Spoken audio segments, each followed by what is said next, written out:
Buenas noches. Personalmente, cuando un político está en una contienda como estas que se están presentando las primarias del Partido de la Liberación Dominicana, específicamente la del PLD, y usted tiene a un político, un candidato, que de ninguna forma, de ninguna manera, quiere entender que él está en una contienda electoral y que solamente entiende que él puede ganar, que no hay forma alguna de que pueda perder.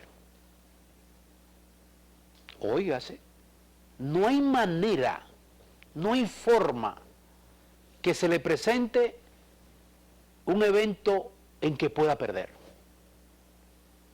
¿Usted se imagina un político con mucha experiencia, como lo es el expresidente Fernández, que no acepta de ninguna forma, no hay ni la mínima hipótesis de que se pueda presentar el momento en que él pierda?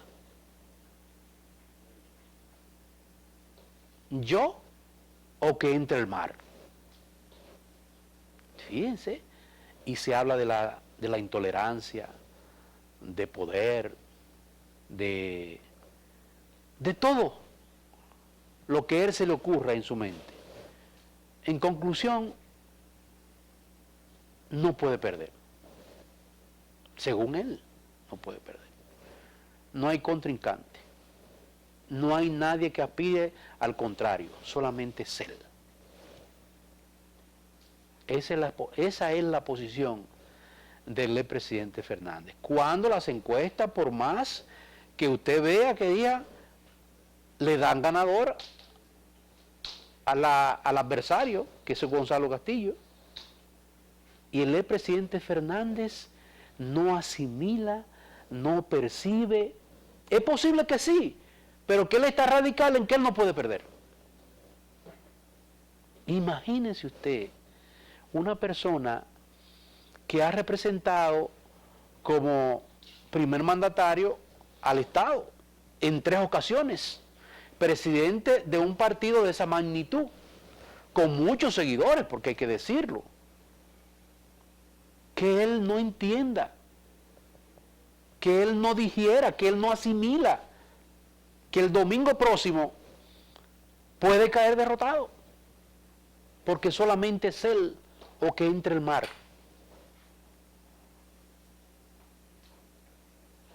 Este 6 próximo de octubre se verán cosas, y nosotros hemos dicho hasta la saciedad que no hay que insultar, no hay que pelear, estamos en un patio, no hay que llegar a ofender ni amenazar. El mundo no se va a acabar, como decíamos anoche. El próximo 6 de octubre Gonzalo es el candidato ganador y no se van a morir. Y son del mismo partido y somos dominicanos.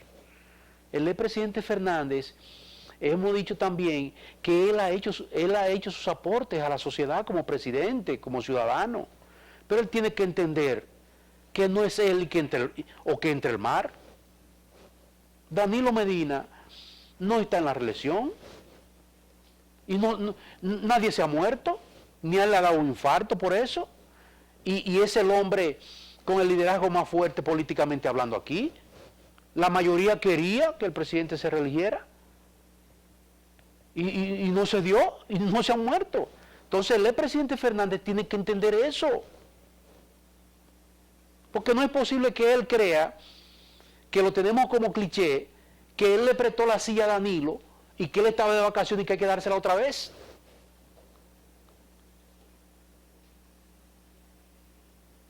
Hoy tenemos como invitado a un político sensato que duró unos 37 años, fundador del Partido de la Liberación Dominicana, conoce muy bien, pero muy bien al presidente de la República y muy, pero muy bien al expresidente Fernández. Se trata del doctor Julián Cerulle. En apenas vamos a conversar largo y tendido con él.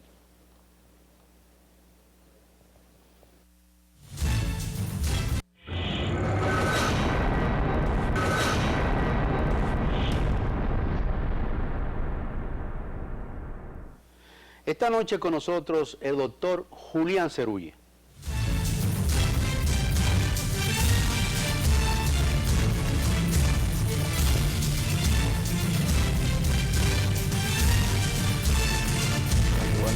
Y querido Julián, Placer. feliz tenerle aquí personalmente. Muchas gracias. Siéntese. Doctor, primero agradecerle que desde Santiago usted esté con nosotros aquí personalmente. Y hay que confesar que llamé al doctor el viernes a las 12 y algo. Y me tomó la llamada de una buena vez y me dio la respuesta de que iba a estar aquí a las 8:45 y así es. Agradecido, doctor. Gracias. Un placer estar contigo y con los televidentes. Doctor, Julián, ¿puede decirme Julián, por favor? Julián, ¿cuántos años usted duró en el Partido de la Liberación Dominicana? Yo duré aproximadamente 37 años. Casi desde la fundación se podría decir, porque el PLD fue fundado el 15 de diciembre del 1973. Pero un 4 de enero, don Juan fue a casa, ya del 74. Allí estuvo con la familia, con mis padres, almorzó. Y de una forma u otra me dio a entender que quería que estuviese cerca de él. Duré un tiempo no como circulista ni como miembro, sino una persona amiga, pero muy adherido a todo el movimiento y el accionar. Después me metí, entré como circulista y me mantuvieron casi 4 años. Después me enteré que era que él quería quitarme los vicios burgueses. Sí. Era la época donde el marxismo empezaba a tomar fuerza en él. Don Juan vino a tener un concepto claro de Carlos Marx. Fue más en su estadía en París, en el 69, donde nosotros estudiábamos allá. José, mi hermano, el tercero, el economista. A través de José fue que conocí a don Juan. Fue una relación muy bonita, un hombre extraordinario. Un hombre que después de mis padres y después de los padres jesuitas, es el que más ha influido en mi vida.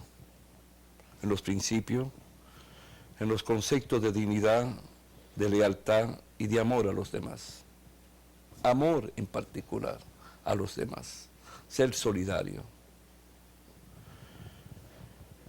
Caminábamos allá por París muchas veces y recuerdo cómo siempre hablaba de su pueblo, del pueblo pobre, del pueblo campesino.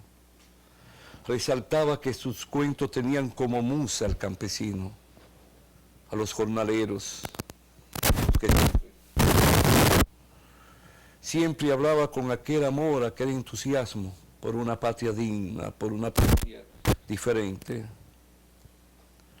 por una patria donde el hombre con dignidad no tuviera que pedir comida, sino que fuera el resultado de su propio trabajo.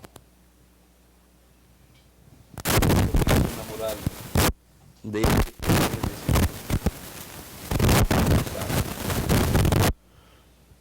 no tengo por qué quejarme de nada, porque siempre huellas positivas todo el andar del ser humano deja.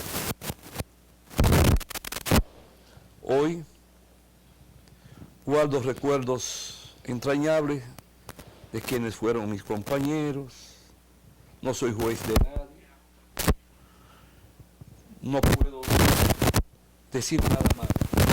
Busco siempre lo positivo del otro. Es el momento de disfrutar ese entusiasmo y esas ilusiones de integración.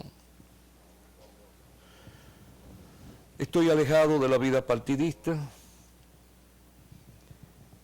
pero asistí en tiempos pasados a un acto en Santiago.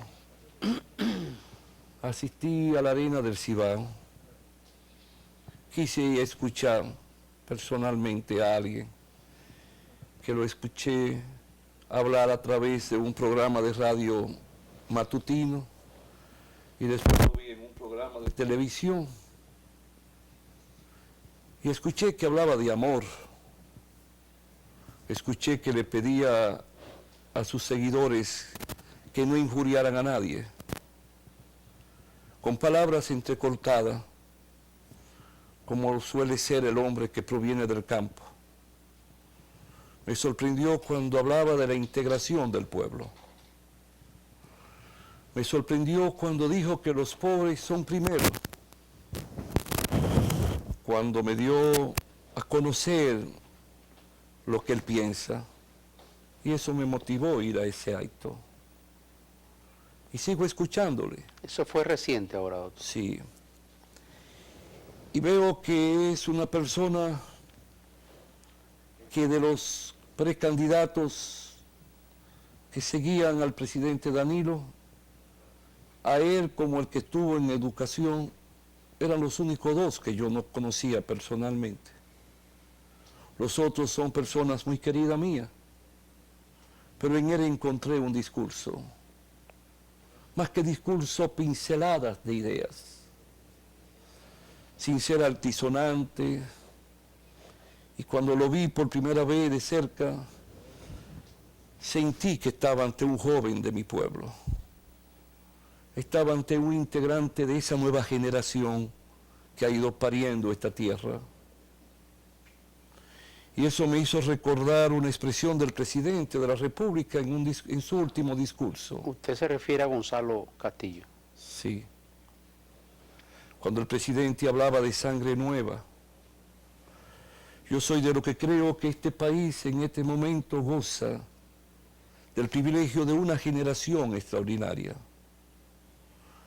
de jóvenes graduados en las mejores universidades del mundo, con sueños y con ilusiones, y necesitan que se le brinden las oportunidades para poder cooperar en trillar un camino de transformación en estructuras arcaicas y en la mentalidad. De una generación que me luce que ve la política no como una guerra personal, sino como la ciencia, que a través de la sociología puede conocer la sociedad y el ser humano, que a través de la economía puede conocer las vicisitudes y las limitaciones, como la grandeza que un pueblo puede tener. Y cuando escuché a este señor decir que los pobres son primero, y hablarme de los campesinos y decir las sensaciones y la emoción que sentía cuando el presidente de la República en sus visitas de los domingos entregaba certificado de títulos a parceleros, lo cual viene a redundar en beneficio de la economía y de la producción, porque son personas que pasan a poseer una porción de tierra con su derecho definido, le permite tomar dinero en los bancos, con un banco agrícola que le presta 6% de interés, tanto al pequeño, al mediano como al grande, y después observar que este hombre me dice que cree en la macroeconomía, en la estabilidad, en la independencia, la autonomía total del Banco Central de la República como garante y guía de la política monetaria de la nación, que esa es la misión de un Banco Central. Y cuando me habla de que los obreros deben de irse perfeccionando a través de una reingeniería permanente, constante y sucesiva en el tiempo. Y digo, ¿de dónde saca esta última? Y es que descubro que él estudió en el Politécnico Loyola, la fuente por excelencia de un politécnico, de esos politécnicos que ya se hablaba en la Comuna de París para el 1862, y que ha hecho fuerte a Alemania, ha hecho fuerte a otras naciones del mundo. Y me encuentro entonces que habla que él cree en la libre empresa y considera de la existencia de reglas de juego claras y precisas, donde la ley es el soporte, la garantía y la columna vertebral y que nadie está por encima de la ley, sin ser un hombre que busca ser un analista ni un erudito, sino con palabras sencillas. Y cuando habla que en un gobierno suyo se busca la integración de los diferentes sectores que intervienen en la producción nacional y que el plan de nación tiene que llegar con el consabido amor y lealtad e integración de todas las fuerzas sociales, económicas y políticas del país. Y dice que tocará puertas de otros para conjuntamente con un pueblo gobernar. Eso alimenta esperanza. Eso busca tener por sendero y por norte que el amor es la piedra angular a transmitirle a un pueblo para que se reencuentre. No el debate estéril, no el debate de perder tiempo en enjuiciar. Si tú tomas el caso, por ejemplo, de López Obrador en México, dice, no tengo que perseguir a nadie, no puedo perder tiempo, no puedo distraerme, pero al mismo tiempo va desarticulando la corrupción del pasado y los protagonistas del pasado. Cuando este señor habla de las visitas del presidente, pero se detiene a hablar y dice la emoción que le ha ido provocando a él las estancias infantiles.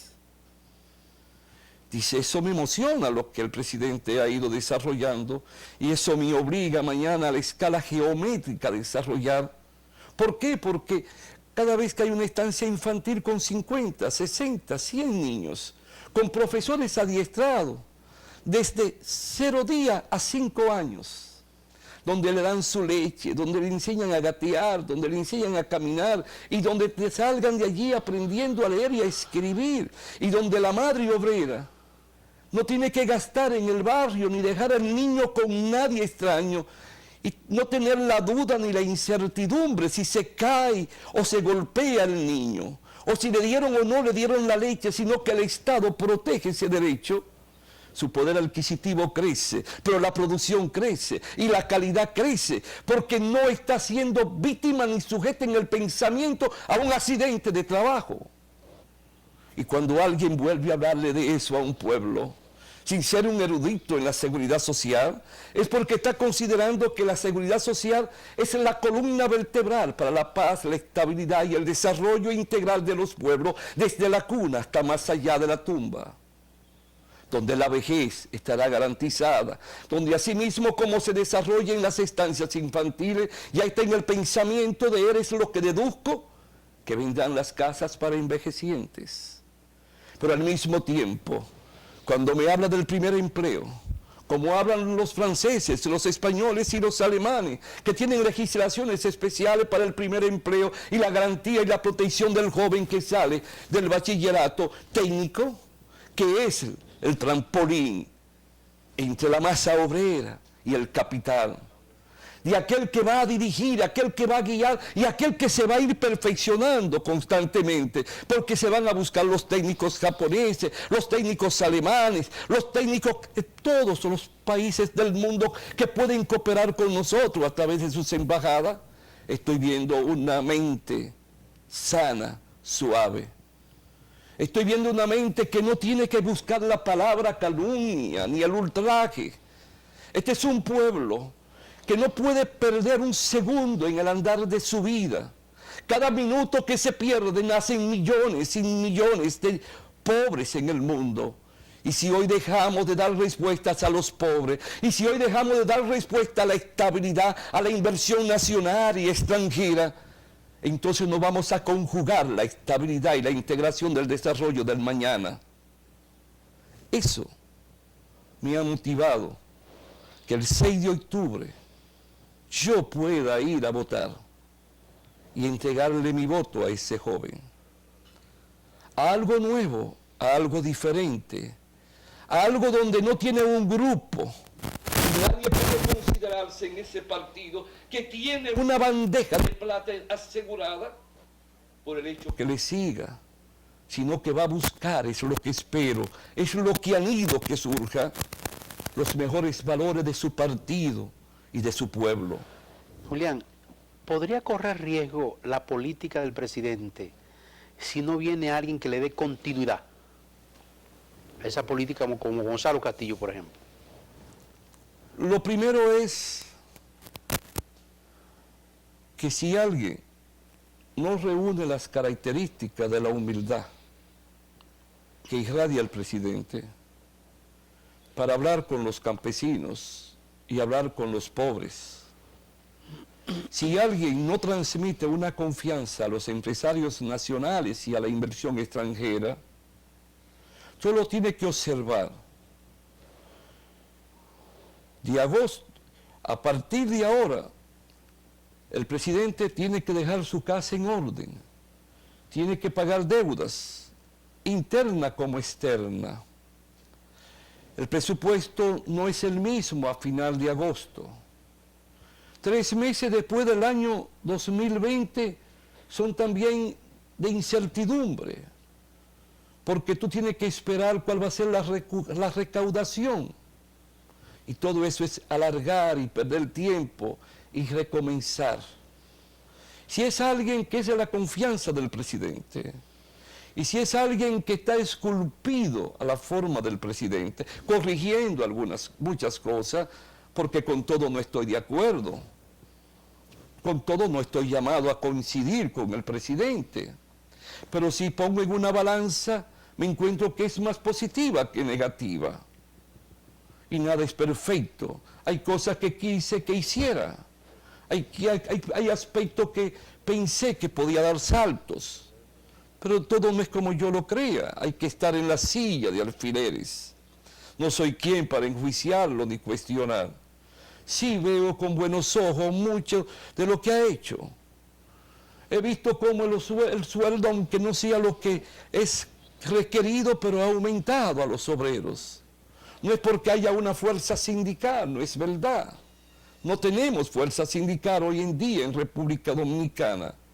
Un día le dije y no gustó a los líderes sindicales que el Código de Trabajo solo podía ser modificado si el presidente se constituía en abogado de los trabajadores. Pero ha aumentado el salario. La seguridad social no es todo lo que uno quiere, no estoy de acuerdo con ella, pero es la ley. Y hay que sacarle el mayor provecho, el mayor jugo, para que un día sea no perfecta, pero sino el gran sistema que merecen los trabajadores y los pobres de nuestro pueblo. Pero él puede garantizar la continuidad, él puede profundizar la transformación en el campo, él puede transformar el desarrollo de la industria nacional, de la tecnología. El empresario ha dado muestra que tiene confianza en Danilo y la va a tener en quien continúe, de quienes estuvieron cerca de él. Y no un cualquiera, sino alguien que viene de pobre. No voy a decir pobre, pero de una familia humilde. Alguien que viene cuyo padre es un barbero, su madre una doméstica, eso es lo que ha dicho y lo sé. Conoce entonces cómo vive la clase humilde. Viene del campo, conoce cómo se vivió en las casas de yagua, en los fogones de barro, sabe lo que es beber agua llevada del río a la tinaja, sabe lo que es beber, lo que es poder tener la iluminación con humeadora y con lámpara, conoce las vicisitudes y se convierte en un técnico a través de un politécnico y se convierte en un empresario próspero. Cualquier calumnia que surja contra él ahora, cualquier injuria que surja contra él en estos días, debe verse como una calumnia perversa. Y el que miente para buscar la presidencia es porque tiende a convertirse en un dictador. No lo digo yo, lo dijo Juan Bosch en una de sus primeras alocuciones que pronunció al pueblo a raíz de su llegada al país, cuando empezó a hablar con su pueblo. Es decir, Él puede alimentar ilusiones y esperanza. Él va a aprender muchas cosas que le quedan por aprender. Esto no es de sabio. Si ha sido próspero en sus empresas y ha sido digno y no se ha conocido un solo acto de corrupción en obras públicas y ha dado ejecutoria y ejemplo en las carreteras, la seguridad, como hay asistencia desde una goma hasta un desperfecto mecánico. Perdón, cuando tuvo que intervenir en muchas escuelas, cuando tuvo que intervenir en muchas obras que correspondían a la oficina fiscalizadora del Estado, de obras del Estado, y en toda dio respuesta. Es un hombre entonces que tiene un concepto claro de lo que es la política de planificación y lo que es la política de integración, y un concepto claro de quiénes pueden estar a su lado y de quiénes puede hacerse asistir. Por esa razón, humildemente, como un simple ciudadano. Usted fue sin llamarle allá, doctor, a la arena del Cibao. Yo fui sin nadie y fui a sentarme a donde se sienta el pueblo. Pero hubo un error, que mi hijo mayor le dio a conocer a alguien que yo iba a esa actividad. Y a alguien que tuve entrevistaste ayer, Antonio Peña Mirabal, nos encontramos yo entrando y él saliendo. Y me dice, ¿para dónde voy? Y parece ser que me tenían una silla. Tocó la coincidencia detrás de él. Eso me permitió conversar con él. Eso le permitió conversar conmigo.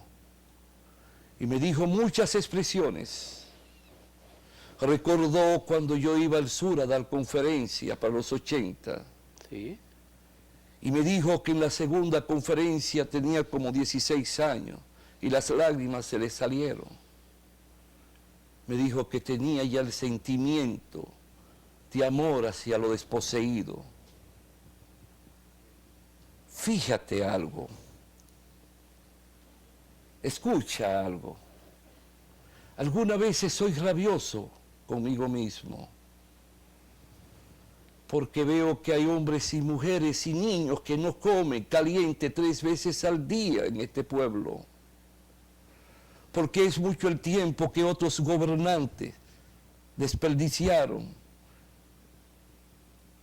Danilo ha querido ir, pero no puede ir más rápido de la cuenta. En política el tiempo tú no puedes adelantártele. Pero él me expresa eso, Gonzalo. Me expresa cómo tiene que seguir buscando que esos capitales lleguen a los pequeños, medianos, la micro y la mediana empresa, a bajos intereses. De todo eso me habló. Me habló, coincido con tus luchas históricas, al lado de los trabajadores. Y necesitamos esos obreros que sean entes productivos, entes creativos, entes que se enamoren de la producción. Necesitamos que el campesino se enamore de la tierra y de la producción, pero al mismo tiempo que surja el valor agregado a cada producto. Me habla de eso, me habló de eso. Y alguien que se detiene a hablar con un humilde ciudadano de lo que piensa y de lo que cree hacia los diferentes sectores de un pueblo y cómo unificarlo, cómo armonizar a todo, cómo tener el valor de ir a tocar la puerta. Por ejemplo, vamos a suponer de don Hipólito. Don Julián, permítame irme a uno, para no interrumpirle, que está muy buena la conversación, 2 o 3 segundos de publicidad y retornamos. ¿Qué le parece? Como usted gusta, ellos son los que mandan. Sí.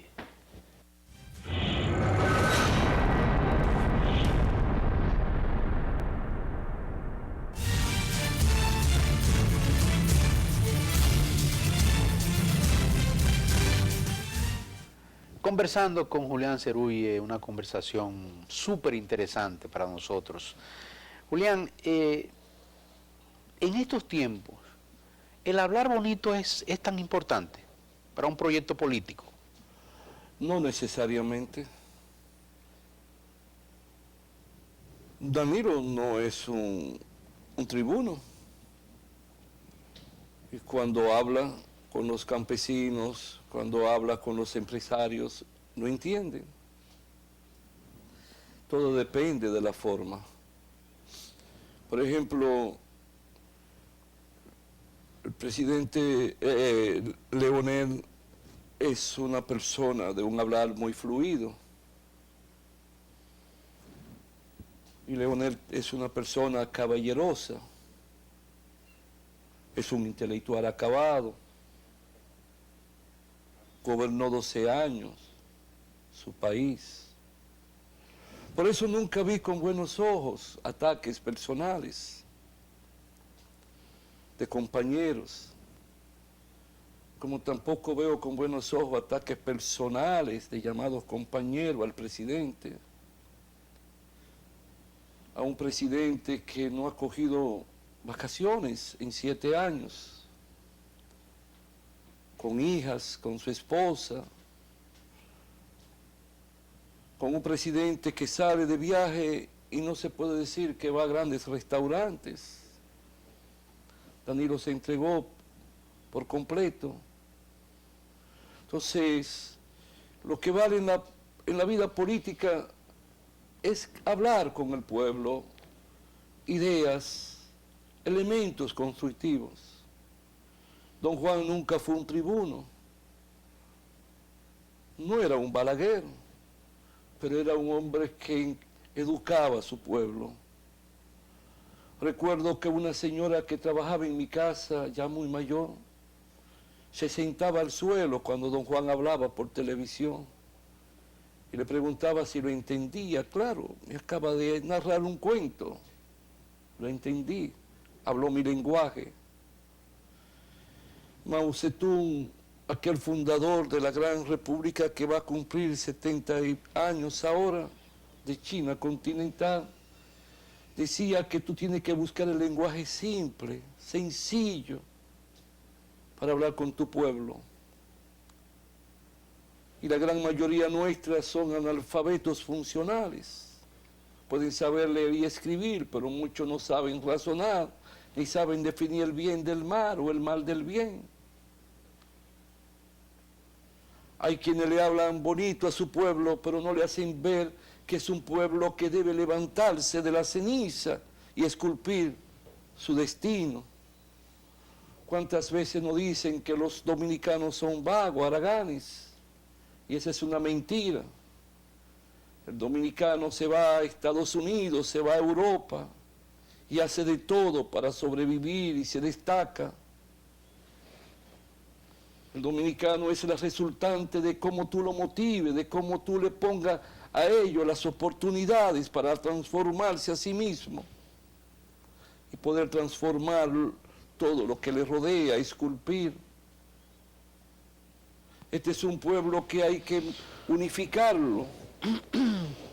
Y por eso es el discurso que yo veo cuando Gonzalo habla de no ofender, de no herir a los demás. Es porque está reconociendo los méritos de Leonel. Y está reconociendo que es el presidente de su partido y como presidente es una autoridad que no puede ser tocada. Porque entonces eso tambalea al partido, le quita fuerza. Mira dónde ha llegado Gonzalo. Sabe que son aves de paso, pero el partido no, el partido debe seguir, debe transformarse y debe de buscar un día cómo retorne en parte ya a sus raíces. ¿Qué usted espera para el día 6 de octubre próximo ahora, doctor? Lo mejor que el pueblo que vaya a votar quiera otorgarle a sí mismo. No soy quien para decir quién va a esto o va a aquello.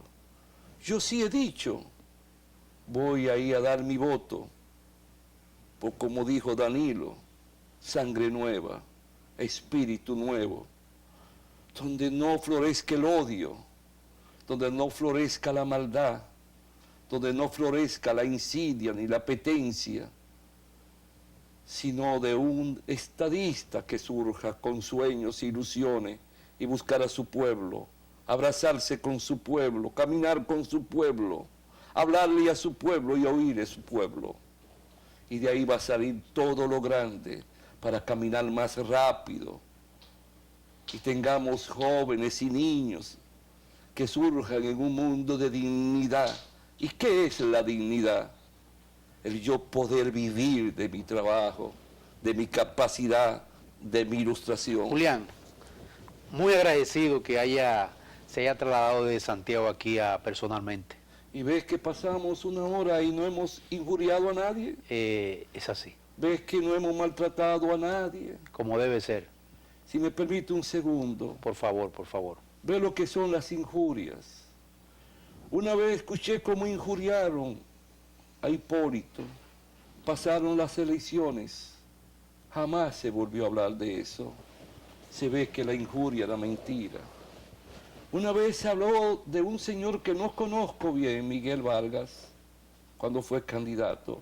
Pasaron las elecciones, jamás se volvió a hablar de eso. Se ve que era por querer herir y mentirle a un pueblo. Busquemos lo bueno del pueblo, alimentemos los grandes valores que tenemos, destaquemos nuestros valores. Gracias, Julián. Gracias Muchas a usted. gracias. Buenas noches.